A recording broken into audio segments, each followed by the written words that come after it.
get a bit happy about talking about coffee.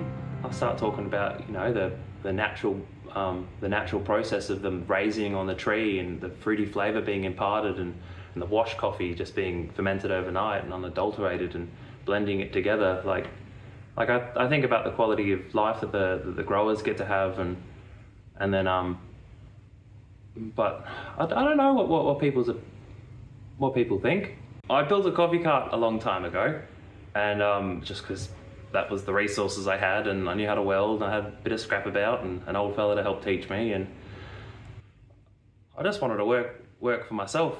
My mother and my wife were like, no, set the coffee cart up on the side of the road. You know, that's a surefire thing. You know, you got the traffic, no worries. And I was like, well, what about a shop? And they're like, no. There's no one in town. It's all in recovery. Like, don't do that. And I got sober for a couple weeks, and my back went, and after about 8 days, and my sobriety went with it. But that second toke of that joint, I was like, oh, don't listen to Mum or Steph. Bugger it, you know? And so I went off and quietly behind their back started, you know, calling around, and met the people who own the shop and started calling my coffee man and gathering the gear, and before anyone knew too much about it, it was all underway.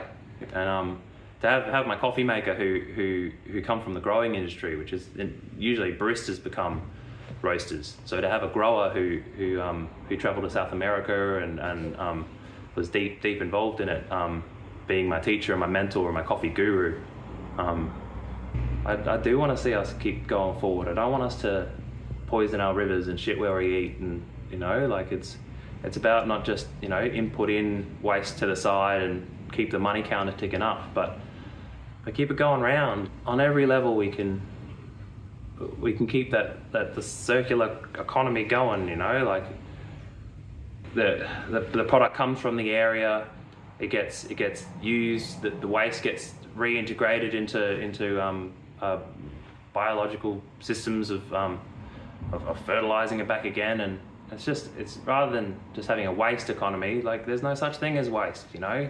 The stuff's all got to stick around. Why not use it in a way that we can reuse it and keep it all going. What kind of products can you make from coffee waste? Oh, I heard someone pressing it into cups or something. You know, you can press it into like items, but they reckon it's... Oh, and this is one of them, is it? Made out of coffee ground. Fancy that. See, I thought that was the case. I mean, this is pretty good. This is circular economy, isn't it? It goes right back to the cup. I don't think a cup of coffee can change the world, but it's a piece of it. If you do your best in all endeavours, surely good things amalgamate, more than the sum of your parts.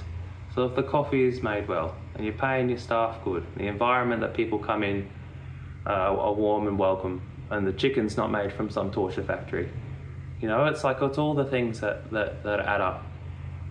Coffee is one of the biggest crops in the world, you know, like if we were all sourcing organic coffee, and we're all sourcing coffee that had standards of you know, not human suffering, then it would make a huge difference in the world. So in that sense, I guess a cup of coffee does make a difference. The Northern Rivers is the rainbow region, you know, like it is a place where there's lots of people who want to do good for the world.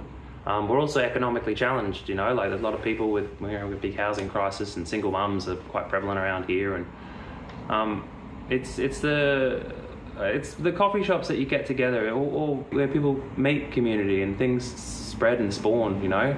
This place is nice, you know, it's getting colourful, and so I think this coffee shop is making a difference. We've got the prayer flags at the front, and flowers everywhere, and comfy places for people to sit, and chess games, and you know, young fella plays a game of chess with an old fella, and that ancient apprentice kind of drive in us kicks off, and the world gets a little better. I don't think I'd have the hubris to say that coffee, little coffee, is going to make the world a better place, but it's an excuse to gather around a table with other humans, and that is what makes a better world. Sam, on the road trip to, and I will keep saying Nimbin, but we're not going to Nimbin. Where are we going? Rosebank. Rosebank. What's happening in Rosebank? Gonna go see the coffee roaster and my coffee guru, and learn a thing or two about sustainability and coffee industry in general. Circular economy, maybe? Hey, let's go with my magic circular economy cup. Ah, the Huskies. See you in a bit.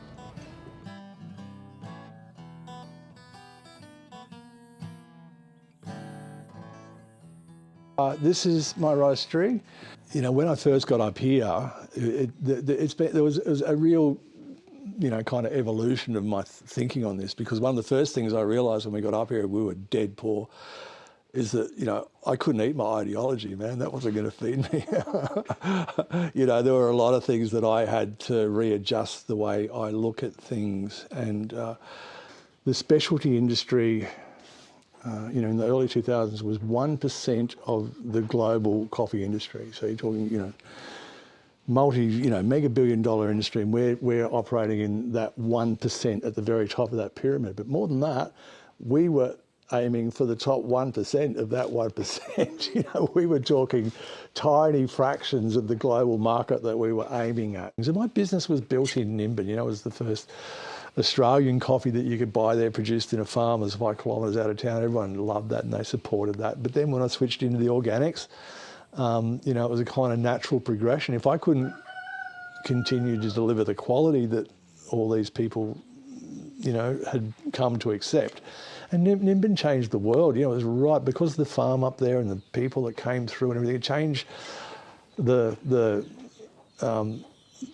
whole village was ahead of the curve in terms of the coffee revolution, you know, because we had the best people in the world forming a conga line to come up there to see what we were doing. And my ex-wife and I bought the Rainbow Cafe.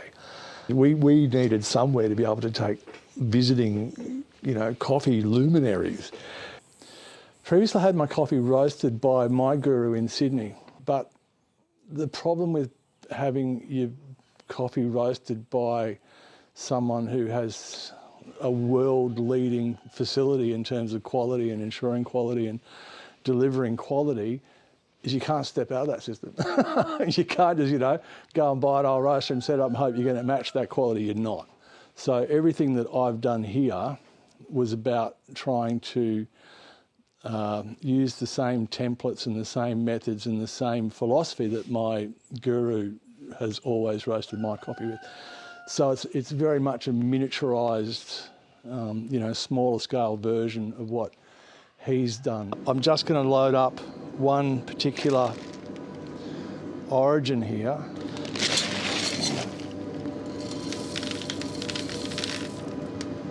Now, ordinarily, I roast each of these coffees separately. That's a really big part of what I do.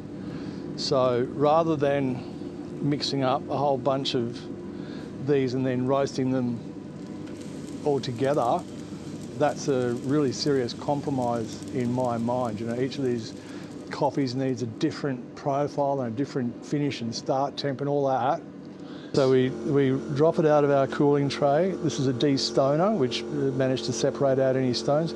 We take it up into the roof up there to a buffer, and we collect 15 kilograms at a time up there, and then we drop that down into our blending vat. And so I'll keep that going until I have 30 kilos in there, and then mix all those for a good 15 minutes. That bin there transports it up to the that packing bin there, which then you know, I feed down on the conveyor table and drop them into 1 kilo bags, which then get packed off, sealed, boxed, and off to all my wonderful cafe customers. Look, the coffee's been changing the world for over 300 years. It really has. The whole story of the origin of coffee from Ethiopia, you know, spreading to the Arabian Peninsula and then being purloined by the French and taken to South America. All of these origins, histories, have been affected by coffee one way or the other. They've all been changing throughout the last 350 years, and it's always had a position in you know, the first world of people congregating to discuss their differences and their similarities in the coffee houses of Europe of the 18th century through to you know, Samuel's place in Woodburn in the 21st century. Right? It's been a real privilege.